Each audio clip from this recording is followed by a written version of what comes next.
بسم اللہ الرحمن الرحیم۔ ہندوستان میں گائے کی قربانی کا مسئلہ۔ سوال: مسلمان قوم اگر ہندوستان میں گائے کی قربانی کو روک دے تو اسلام کی نگاہ میں کوئی قیامت نہیں آ جاتی، خصوصاً جب کہ اس فعل سے نفع کم اور نقصان زیادہ ہے۔ پھر کیوں نہ ایک ہمسایہ قوم کا اتحاد حاصل کرنے کے لیے رعایت سے کام لیا جائے۔ اکبر اعظم، جہانگیر، شاہ جہاں اور موجودہ نظام حیدرآباد نے عملی مثالیں اس سلسلے میں قائم کی ہیں۔ جواب: آپ نے جن بڑے بڑے اماموں کا نام لیا ہے، مجھے ان میں سے کسی کی تقلید کا شرف حاصل نہیں ہے۔ میرے نزدیک مسلمانوں نے ہندوستان میں ہندوؤں کو راضی کرنے کے لیے اگر گائے کی قربانی ترک کی تو چاہے وہ کائناتی قیامت نہ آ جائے جس کا ذکر قرآن میں آیا ہے، لیکن ہندوستان کی حد تک اسلام پر واقعی قیامت تو ضرور آ جائے گی۔ افسوس یہ ہے کہ آپ لوگوں کا نقطہ نظر اس مسئلے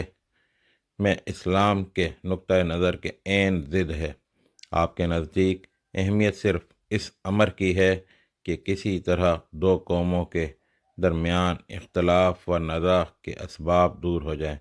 لیکن اسلام کے نزدیک اصل اہمیت یہ امر رکھتا ہے کہ توحید کا عقیدہ اختیار کرنے والوں کو شرک کے ہر ممکن خطرے سے بچایا جائے۔ جس ملک میں گائے کی پوجا نہ ہوتی ہو اور گائے کو معبودوں میں شامل نہ کیا گیا ہو اور اس کے تقدس کا بھی عقیدہ نہ پایا جاتا ہو، وہاں تو گائے کی قربانی محض ایک جائز فعل ہے جس کو اگر نہ کیا جائے تو کوئی مضحکہ نہیں ہے۔ لیکن جہاں گائے معبود ہو اور تقدس کا مقام رکھتی ہو، وہاں تو گائے کی قربانی کا حکم ہے، جیسا کہ بنی اسرائیل کو حکم دیا گیا تھا۔ اگر ایسے ملک میں کچھ مدت تک مسلمان مصلحتاً گائے کی قربانی ترک کر دیں اور گائے کا گوشت بھی نہ کھائیں تو یہ یقینی خطرہ ہے کہ آگے چل کر اپنے ہمسایہ قوموں کے گاؤں پر پرستانہ عقائد سے وہ متاثر ہو جائیں گے اور گائے کے تقدس کا اثر ان کے قلوب میں اسی طرح بیٹھ جائے گا جس طرح مصر کی گاؤں پرست آبادی میں رہتے ہوئے بنی اسرائیل کا حال ہوا تھا کہ ترجمہ سورہ بقرہ آیت نمبر 93۔ پھر اس ماحول میں جو ہندو اسلام قبول کریں گے وہ چاہے اسلام کے اور دوسرے عقائد قبول کر لیں، لیکن گائے کی تقدس ان کے اندر بدستور موجود رہے گی۔ اسی لیے ہندوستان میں گائے کی قربانی کو میں واجب سمجھتا ہوں، اور اس کے ساتھ میرے نزدیک کسی نو مسلم ہندو کا اسلام اس وقت تک معتبر نہیں ہے جب تک وہ کم از کم ایک مرتبہ گائے کا گوشت نہ کھا لے۔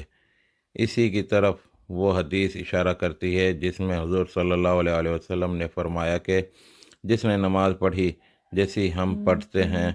اور جس نے اسی قبلے کو اختیار کیا جو ہمارا ہے اور جس نے ہمارا ذبیح کھایا وہ ہم میں سے ہے۔ یہ ہمارا ذبیح کھایا دوسرے الفاظ میں یہ معنی رکھتا ہے کہ مسلمانوں میں شامل ہونے کے لیے ان اوہام و قیود اور بندشوں کا توڑنا بھی ضروری ہے جن کا جاہلیت کی حالت میں کوئی شخص پابند رہا ہو۔